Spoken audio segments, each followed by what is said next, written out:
Hey guys, how are you? Hello.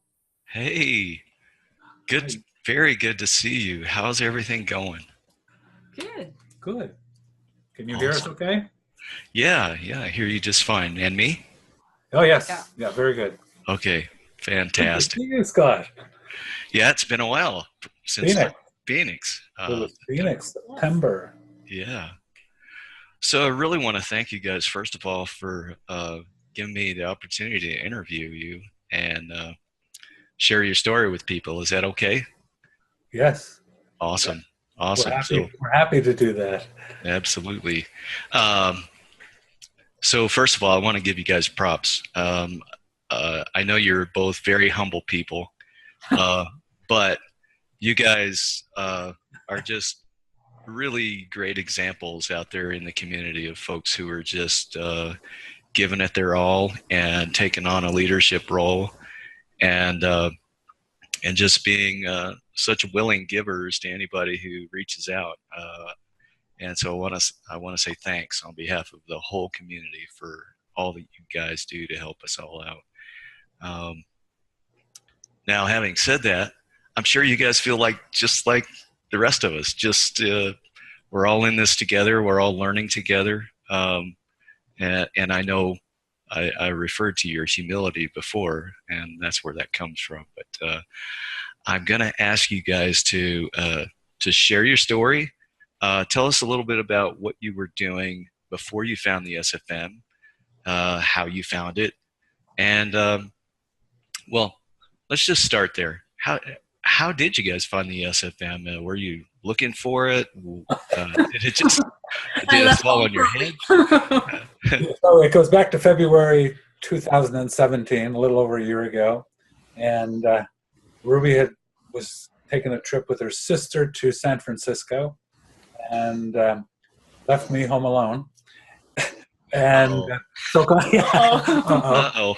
So, and as we were talking before she left, Ruby does stained glass. We have a little studio in our basement and what have you. And on the way out, she sort of said, if you're on the computer playing, as you do, maybe you'll look into building a website or we should get to build a website and host the website for stained glass.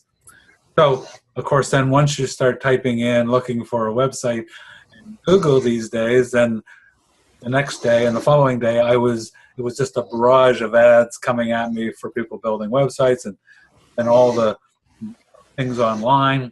And consequently, I think it was Greg and Fiona's video came up, and then Stewart's, and there was a whole bunch. And once you watch one SFM, then you get a whole bunch. And I have to admit, I fell in love with Stewart and Jay. I mean, the Stewart and Jay show is amazing, and so it intrigued me, kept me clicking. And by the time Ruby came back, I was an Essentials member, and and then it started, and we fell in love with Justin, and we fell in love with the community, and there it all went, and here we are. Wow. So, other than Ruby's stained glass business, was there another source of income? Are you guys retired, semi-retired? Ray, were you working already? I met, I'm this hand, you can't see that one. 37 weeks, 11 hours, 14 minutes, and I'm retired. Who's counting? we're prepping for retirement is what's happening. I see. Last year and this year, we're in major prep mode and major life change coming up for us once I'm out of my contract at the hospital. Okay, so you work at a hospital as a subcontractor, or I'm the accounts payable manager for Horizon Health Network. So I pay all the bills for all the okay, English-speaking hospitals in our province. awesome. And you guys are in Ontario? New Brunswick. New Brunswick. Okay. And what about you, Ray? Well, most of my life I've been self-employed. I've always owned my own businesses, and we've owned a variety of businesses. Way too many to list. Yeah.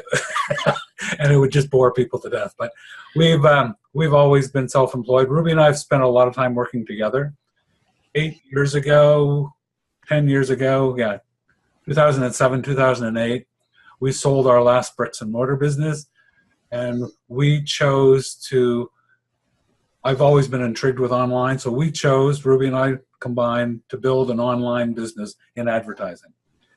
We built the whole software, the whole thing. We invested probably upward of 120 grand. We launched it in the US, and yeah, in 2008, we were in Florida in the wintertime, and Ruby got offered a contract, a 6-month contract to work at the hospital in accounting, her field. I wasn't opposed to it, and I said, yeah, since we're deep into this online marketing thing or advertising that we're doing, we could use the money. So absolutely, let's go back home. You go to work. I can still do what we're doing, and 6 months contract will be good. That was 8.5 years ago or 9 years ago. 9 years ago. And here we are. And she's now, 6 months turned into 6 months more, and then a year, and then it was a permanent position. And I sort of hung on. We lost our online business. It didn't work, whatever. So that investment was gone. And of course, I'm 10 years older than Ruby. So there's advantages to marrying a younger woman. Many, many, many. But however, there's a couple of disadvantages. And one is, here I am in my retirement, heading into my 65th year, and Ruby's 10 years younger, and we're looking at retirement, and we're saying, okay, the window's closing. We both have our health. If we want to travel and we want to do all these things, we got to get doing it. But meanwhile, we're saying, where's the money coming from to do all this? We had, great dreams, but we got to get real with this, and how can we afford to retire? And so when we hit SFM, it started, the lights came on and the windows opened, and we said, okay, let's make it work. It's interesting you touched on the thinking that you had around retirement and your perspective on it, because honestly, that's the community that Mike Hoff and I, who are partners now, are serving. And Mike and I came out of corporate backgrounds, very lengthy careers as employees, and as we were nearing retirement age, we each realized that we were looking at a very hopeless situation in terms of traditional retirement. That is, that our 401k vehicles just simply weren't getting us the returns, and that we were going to need to live the quality of lifestyle we each wanted to live. And it's been this cause that brought us together in partnership, because we feel like there's such a huge, this retirement crisis, which is a global problem, as you know, is literally affecting everyone, not just late baby boomers and Gen Xers, but even millennials, because I think we're looking at a situation where we're going to have to socialize the support of a huge number of people as they enter their older years in life. Many who are not able to work either because of failing health,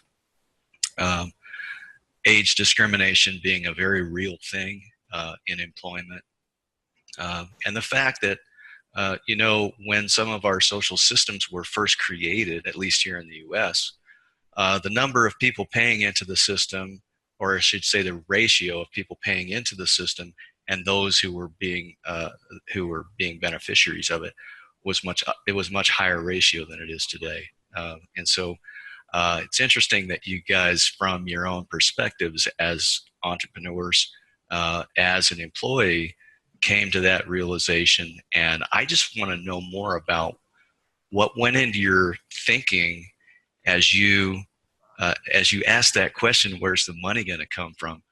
What led you to an online business? Well, go ahead. No, go for it. It's the logistics. I guess it works because we are avid travelers. We want to be able to, we live in the colder climate, So, and we both hate winter now as we've got older, and we want to follow some palm trees. We have a saying amongst ourselves, we're going chasing palm trees, and that's what we're doing. And so we haven't given up on that, but we know that we don't have enough money to take with us in our hip pocket to go do that. So we have to make money while we're looking for palm trees, or sitting under a palm tree, or sitting having a drink with you in Arizona. We have to be able to make money. So there's only the logistics of that. The only thing that we can do that is with online work. And we know traditional bricks and mortar. We've owned many of them. We used to own a bunch of cash stores, and it's one of my gray areas that I'm not real proud of that we owned it. But anyway, we did, and to be totally transparent, we hated the business, but it was profitable. But it was also, it consumed us, because if we went away, we would have employees calling us and they didn't show up for work, and the stores weren't open, and all the traditional problems that you have when you're not there minding your stores. I apologize, we have a clock in the background. That's all right. So consequently, the logistics of online work, but we just didn't know what it was. We were, of course, all we were thinking was we have to sell something online, and then what do we sell, and then whatever. And then when the Stuart and Jay show shone the light on that there's affiliate marketing. I mean, I knew affiliate marketing from, Amazon affiliates and all kinds of small stuff where you're making $10 a thing, but I knew we weren't going to get to visit too much with Scott in Arizona if we were only making $10. So I knew that we had to step it up a notch, and it just seemed to come at the right time, as the universe does deliver. So here we are. We're learning and growing, and we have a distinct plan. And to go a step further, we're actually going to jump off the cliff, and after Ruby retires, this is in December of this year, where we're actually going to sell everything we own. We're going to sell our home. We're a two-car family. We're going to pare that down to one car. We're going to sell all our personal belongings. We're going to sell our studio, our glass studio. We're going to buy a big motor home, and we're going to go full-time RVing. All right, that's incredible. I'm thrilled for you. I want a ticket on that bus, by the way. So obviously, you having owned brick and mortars before, business probably wasn't, owning your own business probably wasn't something you really had to struggle to get your head around. But moving into the online space, were there any reservations you had, or doubts or fears that you had to overcome? All of them. all of that is true. Having lost $100,000 on an online project less than 10 years ago makes it real scary to do it all over again. Yeah. Well, let's talk about that. What would you say really contributed to the failure of that business? Was it lack of knowledge? Some of it was that. I think some of it was lack of financing. We were ahead of our times with online platforms and online advertising, because it was a little bit of ahead of our. You go in almost any restaurant now, any food chains, and you see the monitors with the advertising on. A TV on the wall. Okay, that's what the platform was 10 years ago. And everybody was hard pressed to understand the concept that you can advertise on these local monitors, get benefits for the small business in the community, and get it all working online without having to talk to anybody. Everybody wanted to talk to somebody because they wanted to validate that it was a proper stream of doing advertising on, even though they couldn't afford radio and they couldn't afford newspaper, and they could afford the $2 a day on that monitor, but they couldn't wrap their mind around it. Yeah. We were ahead of our time. A little bit on that one. And we were underfinanced, and technology wasn't as advanced as it is now. 10 years ago, we were struggling. I mean, we wrote the software. We had the software written for us where you could actually register a monitor in your town at the corner grocery in Arizona, and I could do it from here, and I could put an ad there, and collect revenue for it, and pay the owner of the store money, and all that was all done online. We wrote all that software and spent a fortune doing it. Yeah. But it was ahead of its time to sell the actual product. And so, I'm sorry. Go ahead. Yeah. So we spent a lot of time in developing it. We didn't spend enough time in marketing it, and we simply ran out of money and got discouraged and fell by the wayside. Yeah. So I hear two things that this group that we're sharing this content with could really benefit from. The first is life doesn't end just because you had a business fail, right? Oh, no, my God, no. So you guys survived it. You're here to talk about it, and you've obviously learned from it. And I'm sure you're much better for it.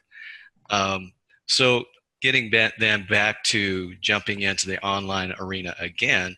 Now, a lot of folks out there, when they hear, hey, they lost $100,000 in an online business, that's going to be pretty intimidating because most people, frankly, don't have $100,000 to invest. And many of the folks that we're sending this message to are first-time business owners. So that's a really, really monumental leap for them to make. What would you say about your next go-around? You mentioned being underfunded, but you also mentioned the affiliate model, which requires a whole lot less capital for startup than the previous endeavor. Can you talk around maybe the differences or how you applied your previous experience into this newest online venture? I'm going to do that one. The neat part about the affiliate marketing is that we don't have to come up with the product. First time around, we had to come up with the product in a big way. We don't have to come up with the capital to come up with the product this time. So the key is to find a really good product that you can endorse and that you want to endorse. And that's the biggest thing, is wanting to truly endorse the product.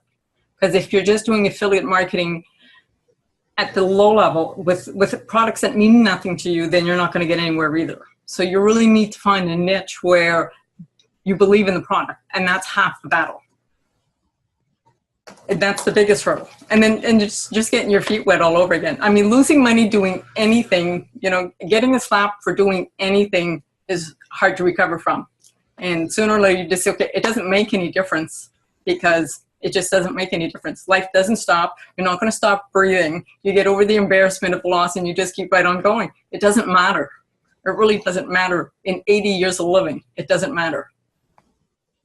So that is such a poignant thought, because we do oftentimes, even as employees, we just get so stuck in a little comfort zone, and we have these fear thoughts about, even if someone who's sitting in employment today, if they were to be honest and look at how artificial intelligence is becoming more and more prevalent, and how there's so little job security out there these days. And for many of us, in our age group, we're nearing retirement with a very real possibility of losing our jobs. And we what if these scenarios to death, rather than, I think what you guys did was said, listen, we're going to ignore all the fear thoughts and all the what ifs, and we're going to focus on the possibilities. And you guys are such great examples of that mindset, that you weathered the storm of a major financial loss, and you didn't let that stop you.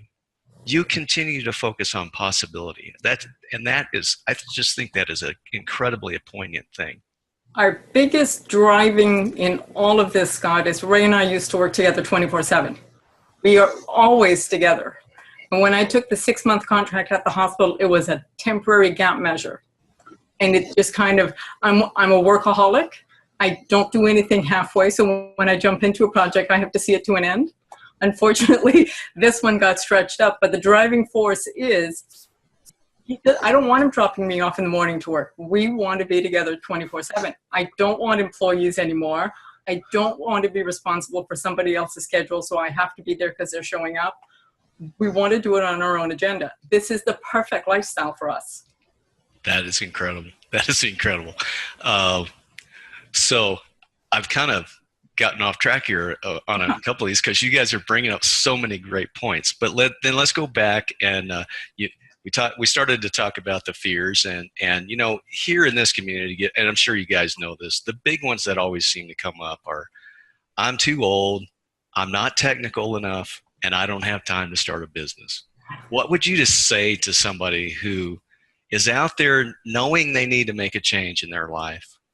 They're considering maybe going into the online space, but these blockers are coming up for them. Obviously, you guys went through this over, both your experiences, your previous experience as well as your newest one with the SFM. Obviously, we have to admit those are valid fears. We've probably all had them, but obviously you guys overcame them. What advice would you offer to somebody who's having those blockers? I would say they are real fears. And we have them every day. We have them every day. That doesn't make them go away. What I would say is that it's all about your expectation. And the problem with it is that we all get caught up in the sales from two sides. One, we are salespeople. And two, when we're receiving it, we tend to get caught up in the sales and go, oh, wow, Scott's making, $20,000 commission on this one and that one. And, he's going to make all this money. And we go, I want to be just like him. But the reality of it is that it's hard work. It's not easy. It's not get rich quick. Lower your expectations and set a realistic goal. If you're here today, you can't expect that by signing up to SFM or any other program that's out there. There's some really good programs, but SFM is what we're all about, and it's a really great program. But bring your expectations into reality and say, just because I sign up and send a little bit of money and take the first level and whatever, understand that it's a commitment that's long term and that you're going to have to do the work. And it's not get rich quick, and it's not going to end the problems that you're encountering today. They're not going to end today, but you're on the right path. And then you learn from there. And don't get discouraged at every little thing that doesn't happen just as you thought it was going to. If you can lower your expectations and bring them into reality, then you're going to make it. But it's to keep in line with, because otherwise you just get so discouraged and you go, wow, this is just a scam. It's not working and whatever. And those are real feelings. Everybody has them. So. Yeah, they're very common. And, I guess for me, I'd have to say, I had my doubts because this wasn't my first foray into trying to build landing pages and things like that. I had done a little bit of that over on the real estate investment side that I was working in prior to coming over to the SFM. And so, I was like, man, I've already given this a go and I really struggled at it. I don't think, actually, I never successfully deployed a landing page, and I was using a CRM type system that had, had the models built out and everything, but their help system was so horrendous. You couldn't get anybody to help you. And literally over the course of a year of just banging my head against the wall, never got a single sales funnel up and running with that product. And it was a comparable monthly subscription cost to the SFM Essential. It was the same, $97 a month. And so what I found when I came over to the SFM was that, number one, the tools themselves were a lot more intuitive to use. Simple lead capture was the platform at the time to build our landing pages and thank you pages, basically our sales funnels. And a lot of that work was done, and there were training videos and plenty of help within the community to get those things up and running. And of course, we just saw yesterday Stuart's the new DBL, which is, oh my God, it's off the hook. I can't wait to start showing that to people. That's taken that complexity out of there. But those of us, who are approaching 60, it's easy to fall into that mentality of, oh, I'm too old. But you know, even back in the old days when when you had your brick and mortars and I was learning my engineering trade, you know, you always start at knowing nothing. And it, like you say, Ray, it's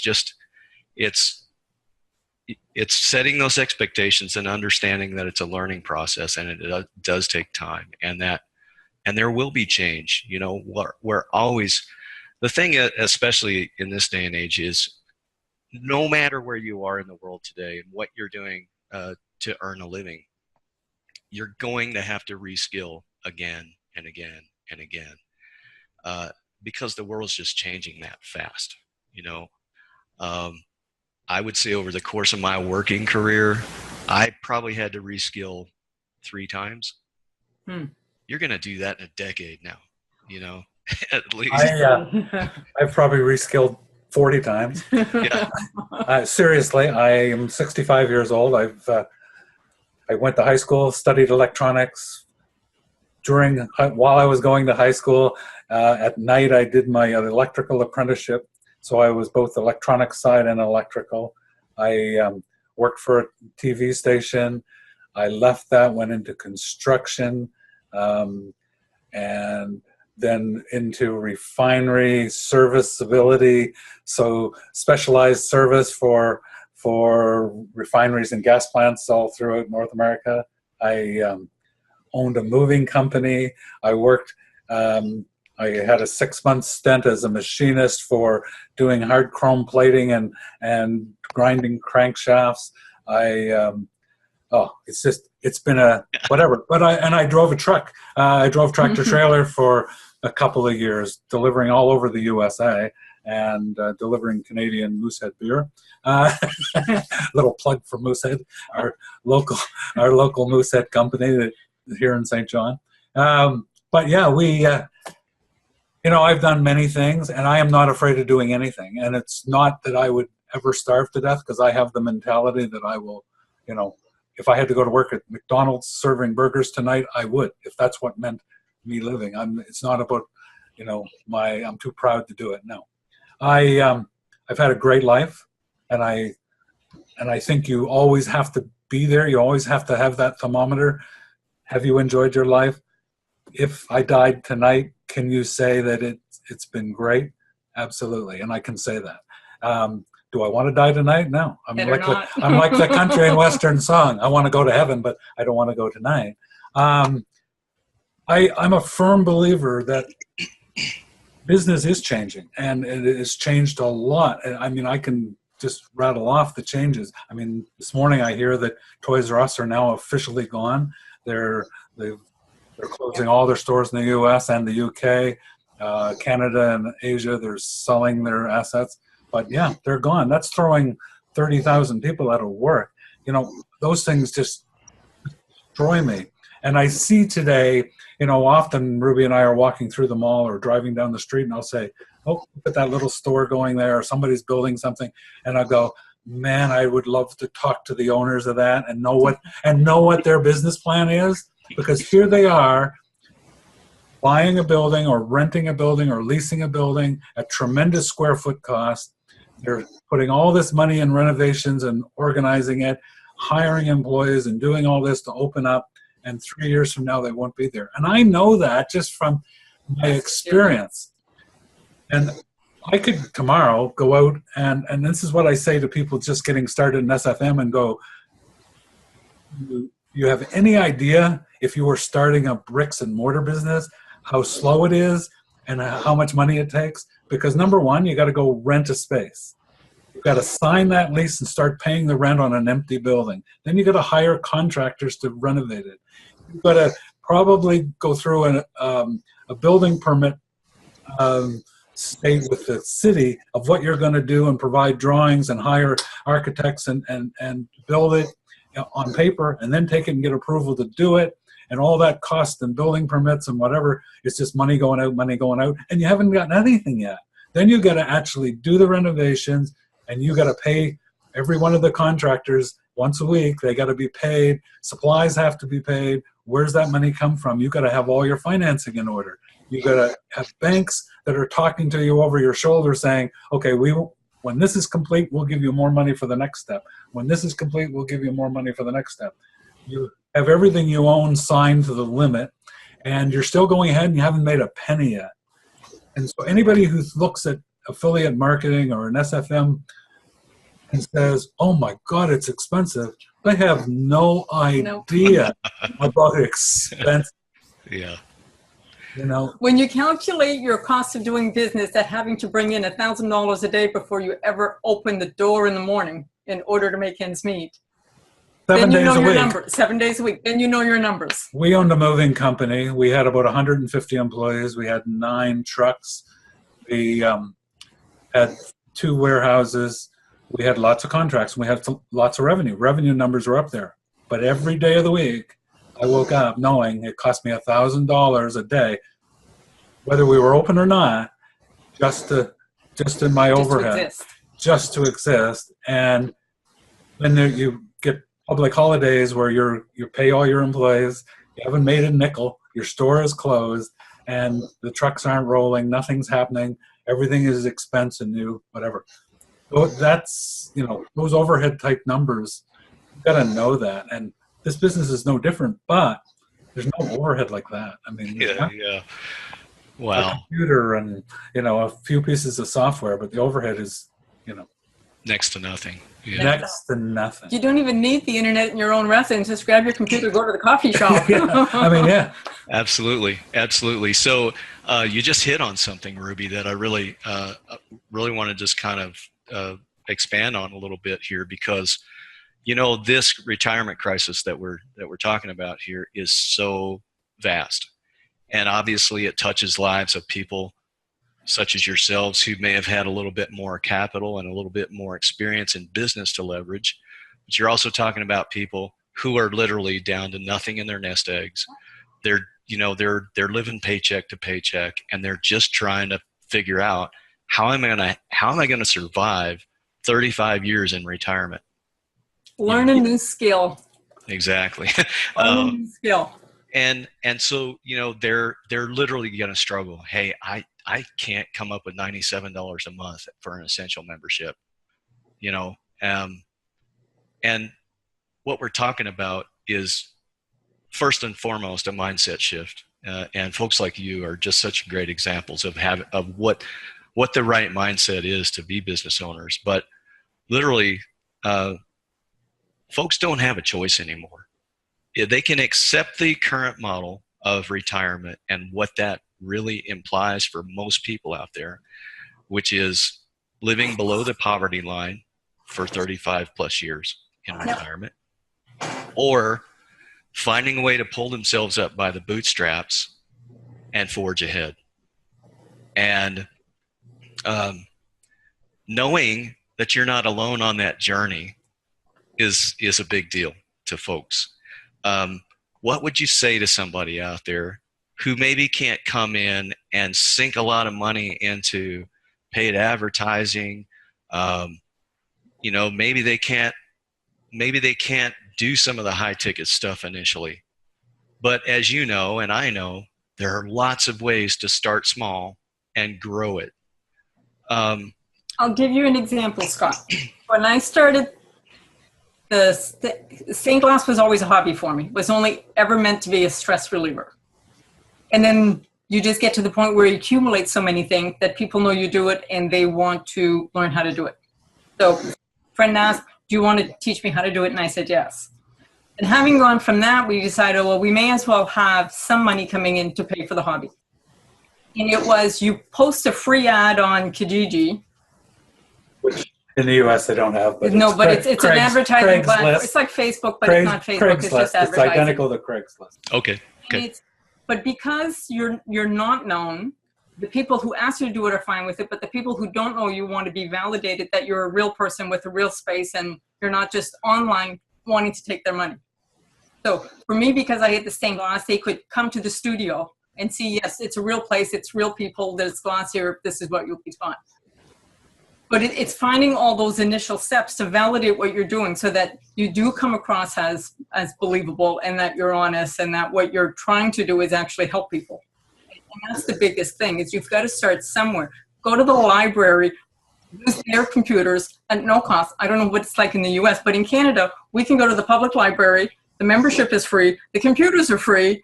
Sit there and teach yourself what you need to know if you're in that income bracket. Once you have the skills, you know that you need to plan for whatever. So put yourself a savings account aside while you're learning what you need to learn. If it's how to build a landing page, if it's how to place an ad, if it's how to create a Facebook page, which is where my comment was starting, is my Facebook page is what got all the momentum for the stained glass. And for the longest time, I had the Facebook page at no cost and no cost advertising, because it was just keep putting a post on it, keep putting pictures on it, keep doing whatever. Everybody starts liking it. Organic. And it makes a difference. And after a while, then you have a presence in the community, and people aren't saying, yeah, well, I want to take your class, but I want to come and see your studio first because I want to know you're real. Because there's enough exposures and there's enough followers that they know you're real. And you can do it at no cost. It takes longer, but you can do it at no cost. Yeah. Is that what you're looking for? I know, Scott, and it's sad to say that, but I understand. I totally understand. I've been there many times in my life where $97 a month just wasn't conceivable. However, I will say, and I guess it's a little bit of tough love here, in that if you want it bad enough, you'll find a way. And that is the truth. I have never, usually the people, like I don't smoke. Yeah. And I watch people who do smoke. In a lot of cases, they're people who can't afford to smoke. But they always find enough to buy a package of cigarettes or to find their next cigarette. And it's the same mindset that if you can find that, once you have the will and the tenacity or stick-to-itness to make it work, you'll make it work. And you have to dream it, you have to feel it, and you know it's going to be there. It will be there. You just have to keep going. And the universe does answer when you're talking to it, It does answer you. Yes. Well, you guys are just speaking such powerful truths right now. I remember when I had employees, and I used to have to call in. Moving business, it was pure brawn that you're hiring, because they're the guys out lugging the furniture. And hats off to all those guys that served me well for 12 or 15 years. And they became good friends. But they knew how to move furniture, and that's where it stopped. But they would call me in the morning, and I'd want them to come to work, and they'd go, "Ray, I can't come today because I got no gas in the car." And I'd go, "You're going to let that stop you? $10 worth of fuel in your car is going to stop you from making $75 today." And they go, "Yeah, but there's nothing I can do." They saw it as a wall. And until I would say, "Okay, John, Bob, let's talk. What can you do to get $10 worth of gas in your car? There's got to be a way around this problem. You cannot stop there and just throw up your hands and go, it's over. I can't make money. It's poor me. There's a way to solve this problem. Let's work it out." And, sometimes I, would go pick them up. Sometimes I would say, "Look, do you have enough gas to get here? If you do, I'll get you home. I'll get you the $10 to put in the car, whatever." You got to make the money today. We got to get this going. I've got to have you because you're key to our business. But the problem solving not everybody has that ability to solve problems. So I think a lot of it goes back to education. And I think that we have to educate, and I don't mean that as demeaning. I mean that as sometimes people don't see, the forest for the trees or all those cliche sayings, but it's true. Not everybody has the same mind. Problem solving for me is just right there. I always have a backup plan. And I don't mean that it takes away from what I'm focused on, but I always know. People say, "Wow, you're smart. How did you come up with that answer?" No, I thought about it weeks ago that if this didn't work, I'm going to do this, because I'm focused on the long range where I want to be. And I'm not going to let little things get in my way. If I don't have money for gas and I know somebody that's going in the same direction, and I'll go hitch a ride with them. If I don't have, if the truck breaks or whatever, I have a plan B. I can get it done. I'll get there. I'm not going to, I'm not going to let the first problem stop me. So I think education is a big part of helping people solve those issues. And I'm going to tell this next story just because it relates to us. So February, we joined SFM. We went to Elite Plus. We kind of stopped there because, again, Ruby's still working. We don't have all the time together that we want to spend on this business. Plus, we do other things. And money is tight. I'm not going to tell you, that we can just write checks and send out money all the time, and there's little pieces of software and things you want to do. So in order to grow our business and do it right, we said, okay. And again, we're Canadian. Canadian dollar is worth 30 cents less than a US dollar. So every dollar that we spend is in US dollars. So it's really costing us $1.30, $1.33 this morning to buy a US dollar. So it's even at a markup. That's okay. That's the way it's been for years. I'm used to that. But what happens is we needed income, and we realized that, our SFM endeavors and going to Phoenix and going to Toronto and all chews up cash. And we know that, and we go, hey, if we keep doing that, we're not getting us closer to retirement. We're actually getting ourselves farther away. So let's keep investing, but let's do it smart. We need something, that's the problem. Now we come up with a solution. We really, when we heard Stuart say about Amazon and the FBA, that was the first time I had even heard that term FBA and what it meant and whatever. And I said to Ruby, Amazon has an FBA program where you can send them inventory and they'll sell it for you and you make commission. And here we are sitting in our basement in our little stained glass studio with inventory hanging on the wall, waiting for people from our hometown to come in and buy it. I said, we could send some of that inventory to FBA. Maybe it would start selling a little faster, turning over some money a little faster, and we could use that to propel our business and have funding online marketing. Online marketing. So the problem now is becoming solved because we now have a fairly substantial FBA business on Amazon selling stained glass goods, and then we also sell it in the US, which allows us even more, and it's coming in US dollars, being paid to us in US dollars, which makes it a whole lot nicer.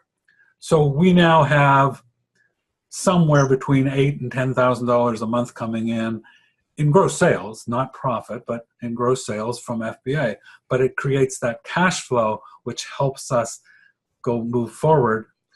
And as we've said in the last few months, as we jump off the cliff, buy our motorhome, and start traveling, then our story becomes really real, because then we can say, hey, we've made it. We're retired. We have time. We'll do YouTube channel where we're traveling every day, and this is where we are today, and whatever, and it'll add a whole lot more, I guess, dimension. Yeah, dimension to this story. And but the whole key but we're not in a hurry. No. We're not in a hurry. We just need enough to eat today, and I think we have that covered. And so we're okay. I mean, it's enjoy every moment, because it's all about the day. The right? end goal is we want to be together 24/7, whatever it takes. That's the end goal. So anything we work on today is with the goal of wearing my little palm tree and good luck, John. Focusing on what's your end goal. Doesn't matter that I slept 2 hours today. It doesn't matter that I'm stressed to the max some days being pulled in 20 different directions, because it's a limited time. It's, tomorrow will be better. Tomorrow will get easier. I'll know one more thing. I know how to do the landing page. I know how to put the ad together. I didn't know how to do that a year ago. We know how Amazon works. You learn more every day. It makes everything. The learning is not learning one thing. It's learning a variety of things so you can understand what's coming at you. And the more that you understand on different types of platforms and just different things of doing things, it makes everything else that's coming down the line a lot easier and not so overwhelming. I don't cringe now when I have to pack a box and send it to FBA because I didn't know how to do that before. What if they reject it? What if I did it wrong? What if? Because every time you do something wrong, it costs you money. Having said that, I want to just advise our viewers out there of a way that anybody out there can get started online. And I want to use what you just talked about, Ruby, as an example. When you started, you knew nothing, but you gradually learned those steps. Yeah. You could write an ebook as someone who now has expertise in that area and offer that as a digital product through Exactly. a landing page, through an online, through a website, and monetize that. Every single person out there can do this. Yes. Every single one of us. Yes. And, one of the things that we often talk about in the SFM is the incredible generosity of our community members and how everybody gives back. And you guys have probably been the beneficiaries of this. I know I have. When I'm struggling with something and, I've exhausted my Google searches to try to figure it out. Ask the question. I just go ask the community, and within 5 minutes, I've got at least 5 responses. Hey, I've done that. I'll give you a call. Yeah. And listen, I'm not signing you guys up for that, but I know what kind of people you are, and I know you've already helped others. It's that simple is what I'm saying, is just, don't be afraid to ask for help. This really is, in my opinion, to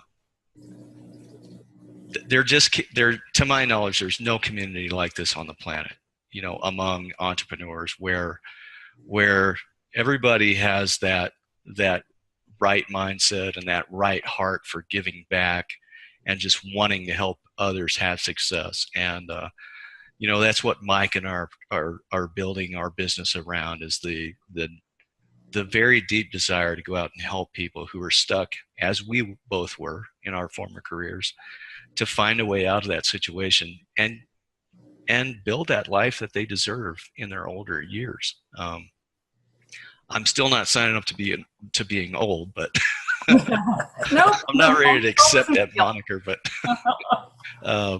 But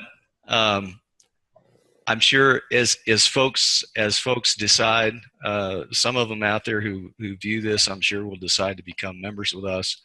I'm sure they'll be reaching out to find Ray and Ruby and the tremendous value that you provided in this interview today. I could sit here and wax philosophical with you guys and soak up your incredible knowledge and insights all day long, but I will let you get back to the rest of your day. And I want to thank you so much for what you've provided here to all the folks out there who might be on the fence or even just now beginning to consider an online business.